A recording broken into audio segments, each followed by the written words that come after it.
et on se retrouve. Petite ambiance. Enfin, ambiance, j'ai mis ma lampe frontale ici. Là, j'ai mis ça, je sais même pas si ça marche. Genre, j'ai mis mon flash avec une bouteille d'eau. L'appart. On est toujours au Canada. J'en profite là, c'est le soir et tout. J'ai perdu le. Ouais, c'est bon. Ça va un peu grincer, c'est bon. J'en profite d'être là le soir. Je sors pas ce soir. Je suis en forme, j'ai pas la flemme. Enfin, ça fait beaucoup de conditions qui font que je vous tourne le bilan du Brésil. Le vlog est sorti à l'heure où je vous parle, il est sorti hier. Donc c'est un vlog où j'ai pas beaucoup filmé. C'est un vlog où j'ai pas beaucoup filmé pour deux raisons. La première, c'est que je suis beaucoup sorti sans mon téléphone, sans ma GoPro, parce que c'est quand même assez dangereux. Et la deuxième, c'est que on était à 3, on était bien, j'avais pas envie de... En fait, on était 3 à chaque fois dans la même pièce dans l'hôtel. Quand on rentrait, on avait une chambre commune. Et je sais pas, déjà la GoPro, je l'ai pas touché du Brésil, j'ai pris que le téléphone. Et bref, je saurais pas vous expliquer réellement pourquoi, mais voilà, déjà le fait que je puisse pas sortir avec mes trucs, mes équipements. Et puis voilà, j'étais pas trop dans le mood de me filmer moi et tout, donc j'ai filmé les paysages, ça j'ai pas oublié, mais je me suis pas filmé moi. Donc le bilan, il va être vraiment utile pour le coup. On est arrivé donc à Iguaçu. Moi, je voulais absolument faire ça comme je savais que j'allais au Brésil. Et je regrette absolument pas. On est arrivé là-bas, c'était oufissime. Donc en fait, t'arrives, nous on était côté brésilien. On s'est posé dans Foz de Iguaçu. Je te prononce pas bien, je pense. C'est la ville brésilienne à côté des chutes, quoi. On a pris donc un petit hôtel là-bas, pas cher. Vraiment pas cher. C'était, je sais plus combien la nuit, mais j'ai oublié. Mais c'était en dessous de 10 € la nuit large, je crois. Ouais, ça doit être maximum 10 € la nuit. On avait une chambre pour 3 assez bien, avec une cuisine, on pouvait cuisiner et tout, puis c'était super sympa. Donc bref, on s'est posé 3 jours là-bas. On a été aux chutes les 3 jours. Le premier jour côté Brésil. En fait, le côté Brésil, c'est le plus impressionnant. T'as les plus belles vues sur les chutes, puisque 80% des chutes sont côté argentin. Ensuite, on a été côté Argentine le lendemain, le jour de la finale de la Coupe du Monde. Non, le surlendemain. Attends, je sais plus. Mais je sais que... Non, ouais, c'est le surlendemain. Parce que le lendemain, on a fait autre chose. Parce qu'on a vu le premier jour, on est arrivé... Ouais, on est arrivé en milieu d'après-midi, on a été côté Brésil. Le lendemain, je crois qu'on n'a rien fait. Enfin, c'était le jour de la finale de la Coupe du Monde. Donc on a regardé la finale de la Coupe du Monde dans un bar. À la frontière argentine, il y avait 95% d'Argentins dans le bar. Avec le recul, c'était un bon souvenir, mais on était bien deg de perdre. Bref, c'était quand même un moment sympa. Puis le faire là-bas, c'est quand même assez insolite, c'est une belle anecdote. Bref. Ensuite, c'était le lendemain, je crois. On va la voir du côté argentin. Toute la journée, on la passe là-bas. Donc le côté argentin, l'avantage, c'est qu'on voit moins les chutes, entre guillemets. Mais on est plus proche des chutes. On a plusieurs points de vue, à plusieurs hauteurs sur les chutes. Et c'est un parc naturel avec pas mal de jungle, etc. Ce qui pouvait s'apparenter un peu au Costa Rica. On n'a pas vu du tout d'animaux. Ce qui aurait pu être le cas, on aurait pu voir des singes, etc. Aussi, on a vu un ou deux... je ne saurais pas dire, c'était vraiment des iguanes. C'était une sorte d'iguane ou de varan, je ne saurais pas trop dire, c'est entre les deux. Bref, on a vu juste ça. Donc là, super journée encore une fois, hein, super. Et puis le troisième jour, on a fait de l'hélicoptère. Et ça, c'était quand même oufissime. J'ai fait ma plus belle vidéo, vraiment celle où je filme du coup les chutes, il y a un arc-en-ciel, après il y a la forêt, etc. Je pense que c'est vraiment la plus belle vidéo et je pense que je pourrais pas faire mieux de tout mon voyage. Genre j'adore cette vidéo, elle est incroyable. Donc voilà, baptême, on a fait notre baptême d'hélico, on n'en avait jamais fait au-dessus des chutes d'Iguaçu. Ça coûtait les 10 minutes à peu près 115 € ou dollars, je sais plus, dans ces eaux-là. Donc c'est pas plus cher que si vous le faites en France ailleurs. Et l'endroit, il est quand même hautement plus sympathique, on va dire. C'était ouf. Donc on a fait ça. On a ensuite pris l'avion. Grosse Grosse aventure pour l'avion. On est arrivé donc on allait à Sao Paulo et de Sao Paulo on allait à Rio parce que après on passait une dizaine de jours à Rio. Donc on est arrivé à Sao Paulo et là on avait pris donc à la base un vol qui arrivait vers 22h à Sao Paulo et on devait prendre un avion le check-in était à 5h du mat à Sao Paulo pour aller à Rio. Ça nous faisait un truc moins cher, on dormait à l'aéroport donc on payait pas la nuit, donc voilà, quand on est en voyage et qu'on n'a pas trop de sous, c'est pas mal. Donc on se pose, on dort, machin, on se lève à 5h, on va pour s'enregistrer, vol annulé. Pas de solution, ils nous disent de retourner voir au check-in à l'accueil. On y va, ils nous savent pas trop, ils nous parlent d'un vol vers midi mais c'est pas sûr. Donc on n'a pas de vol et au final ils nous retrouvent un vol mais pour 14h je crois, donc on a passé du temps. En plus je sais plus, j'ai oublié ce qui s'est passé à ce moment-là, mais on a eu une grosse galère je crois.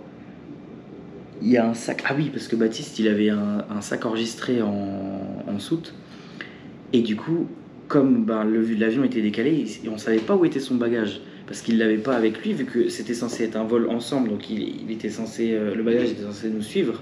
Mais là comme on changeait de vol, il savait pas et on a galéré et tout. En plus on parle pas portugais, il parlait pas bien anglais, enfin c'était vraiment la galère.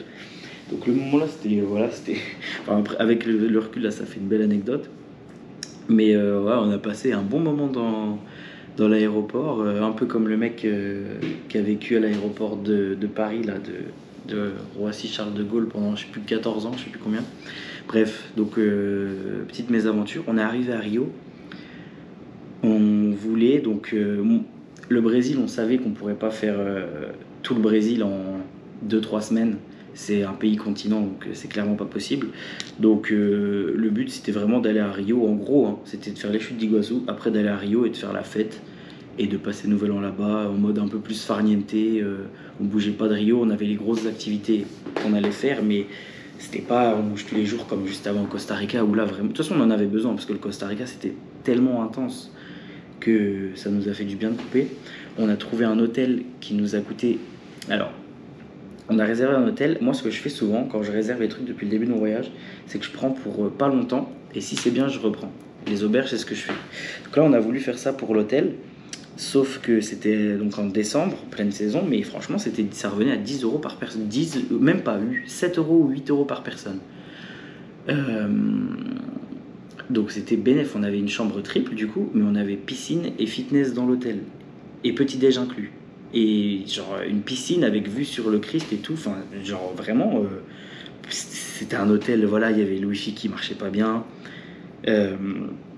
les ascenseurs il y en avait que 2, des fois t'attendais un peu, mais enfin je veux dire pour 8 euros la nuit chacun, on avait une piscine, enfin je veux dire ça va, nous ça nous allait très bien, on avait le petit-déj inclus, à volonté machin, enfin bref c'était vraiment génial pour nous. Du coup voilà. Donc on était très contents, sauf qu'on n'avait pas pris du coup pour Nouvel An, etc. On s'y est pris au dernier moment et à Nouvel An, donc les 2-3 jours de fin du 31 au 2 qu'on était là-bas, on est passé de 8 euros par nuit à 30 euros par nuit. 30 euros par nuit, donc ça a piqué quand même. Mais bref, on est resté dans cet hôtel, donc vous voyez, hein, même on était en décembre. Hein. Alors pour Nouvel An ça a augmenté, mais en décembre, donc en pleine saison, à Rio, on avait un hôtel bien placé à 10 minutes du quartier où ça sort pour 8 euros par nuit chacun, avec petit-déj inclus. Donc même dans les grandes villes, même dans les trucs, vous pouvez voyager pour pas cher. Hein. Franchement, ça se fait. Bref, ça c'est encore pour vous inciter à voyager. Pour ce qui est du coup de Rio, donc ville qui a énormément de charme, c'est pas très beau, beaucoup de buildings, etc. Et puis les plages, par exemple, Copacabana, etc., c'est des plages bondées de monde avec des énormes gratte-ciel derrière. Enfin, je veux dire, c'est pas paradisiaque du tout, quoi, mais ça a son charme. Ce qui est beau, en fait, c'est le mélange entre la ville et t'as les espèces de rochers qui comme s'ils étaient figés, tombés dans l'eau. Le pain de sucre, par exemple, etc. Donc, c'est vraiment le clivage entre ces deux choses-là qui font qu'elle a beaucoup de charme. Et puis, les gens, voilà, c'est multiculturel, c'est hyper coloré, ça grouille de monde, c'est une vraie ville à part, quoi. Donc, ça vit et tout, c'est une super ville à visiter. Donc on a fait tous les trucs touristiques qui était super, le Corcovado, la deuxième merveille du monde que je fais. C'était la première au moment-là pour Baptiste et Louis, mais depuis ils ont fait le Chichen Itza aussi, ils ont fait un peu l'inverse de moi. Donc encore une de cocher, et puis le pain de sucre, etc. Enfin, c'était vraiment super, mais du coup on avait le temps de tout faire. On a fait des tours dans des favelas aussi forcément. Le deuxième était bien mieux d'ailleurs avec le guide local et tout, c'était super cool, on a grave kiffé le moment là. Donc voilà, le temps n'était pas exceptionnel, mais on a pu largement bien profiter en fonction de ça. On est beaucoup sortis. Il faut savoir qu'au Brésil, il y a quand même pas mal d'insécurité. Euh, Par exemple, il y a un Français à un moment qui était dans le même hôtel que nous, donc on a parlé avec. Il était à Salvador, donc c'est plus au nord, hein, et ça craint plus que Rio, mais ça arrive quand même. Et ils étaient en groupe avec des filles, etc. Il y a une fille qui s'est fait taper et on lui a pris son téléphone. Il y a un pote à eux qui n'a pas voulu donner sa chaîne, du coup ils ont sorti un couteau pour qu'il lui arrache sa chaîne. Enfin, il y a quand même des vraies agressions. Tu sens que c'est présent. Qu'il faut faire gaffe. Mais nous, on est sortis tous les soirs. Alors, on sortait à chaque fois sans rien, sans téléphone. On sortait sans habit de marque, etc. Enfin, moi, j'ai acheté sur place parce que j'avais pas d'affaires pour sortir. J'ai acheté un faux t-shirt Lacoste. C'est tout ce que j'avais. Et voilà, on sortait avec peut-être 10 dollars chacun pour la soirée. Et basta. Et il nous est rien arrivé. Il y a des moments où on rentrait pas tous en même temps. On était à... Le quartier, c'était Lapa. J'ai oublié. Le quartier pour sortir, c'est Lapa. On en a fait d'autres, hein, mais bref. On avait un quartier à 10 minutes, c'est une rue avec que des bars, et ça s'appelait Lapa, et c'était super. Et du coup, on allait là-bas. Qu'est-ce que j'en étais où? Et oui, donc on sortait juste avec 10 dollars, pas de téléphone, rien, nos habits, on n'avait rien à perdre, et on y allait. Et des fois, moi, je rentrais tout seul. On est sorti quasiment tous les soirs, il nous est jamais rien arrivé, mais même de bizarre, quoi. Donc c'est possible. Après, c'est sûr qu'il y a aussi des choses pas bien qui se passent et il faut faire gaffe, quoi. On n'est jamais sorti avec je sais pas combien de trucs, on n'a jamais pris 15 bouteilles dans le bar pour faire les mecs ou quoi, ou bref, on est resté à notre place, on est sorti, on a grave profité, c'était trop bien. C'est beaucoup, ça c'est en Amérique latine, et du coup au Brésil aussi, même si c'est samba, c'est pas salsa mais c'est samba. Il y a beaucoup de bars qui jouent qui ont des vrais groupes de musique qui jouent jusque tard, quoi. Et ça c'est vachement appréciable. Enfin, c'est appréciable et puis c'est différent de chez nous où on n'a pas cette culture-là. Nous c'est plus des DJ, etc. Et puis on n'a pas de toute façon de samba, etc. Là c'est vraiment tout le monde qui danse. Il y a beaucoup de bars où ça joue, etc. Donc c'est vachement cool de ce point de vue-là, surtout pour des Européens comme nous, ça te dépayse et tu peux apprendre la samba et puis tu sors différemment, donc c'était grave cool. À un moment, on est allé dans un truc, c'était ouvert le lundi ou le mardi, je sais plus le nom, et ça, j'avais pas pris mon tel. Je suis deg parce que j'aurais bien aimé le filmer tellement c'était ouf. C'est une rue et demie, on va dire, il y a une rue comme ça, sous chapiteau, et c'est. Mais j'ai jamais vu autant de monde. En plus c'était le mardi ou le lundi, je sais plus, toutes les semaines en gros, et c'est une soirée samba, mais tout le monde danse, tu peux pas bouger tellement c'est blindé, t'es bloqué et tout, et il y a juste 2-3 endroits où tu peux un petit peu danser et tout, mais c'est bondé de monde, c'est trop bonne ambiance et tout. On n'a pas pu rester la première fois parce que c'était trop bondé, on transpirait juste à rien faire, on pouvait rien faire, donc on n'est pas resté, mais on aurait bien aimé. Dommage limite qu'il y ait trop de monde, mais que des petits stands où tu achètes tes caipirinhas pas cher, etc. Enfin bref, ça c'était vraiment trop cool. Donc Rio, on a grave profité de la nuit, grave profité de l'hôtel. On a fait les trucs qu'il fallait faire à Rio. Donc c'était grave cool. Qu'est-ce que je peux dire d'autre? J'ai ma petite fiche. Ouais, après on voulait aller à Sao Paulo un petit peu. On a pris l'avion de Sao Paulo pour enchaîner avec donc la Colombie. Donc Sao Paulo, on n'y est resté qu'un jour sur place à visiter parce qu'on avait vu que c'était moins visitable entre guillemets que Rio. Ça tombait le jour de l'enterrement de Pelé en plus dans la région de Sao Paulo, donc il y avait beaucoup de télé qui le passaient et tout, voilà bref.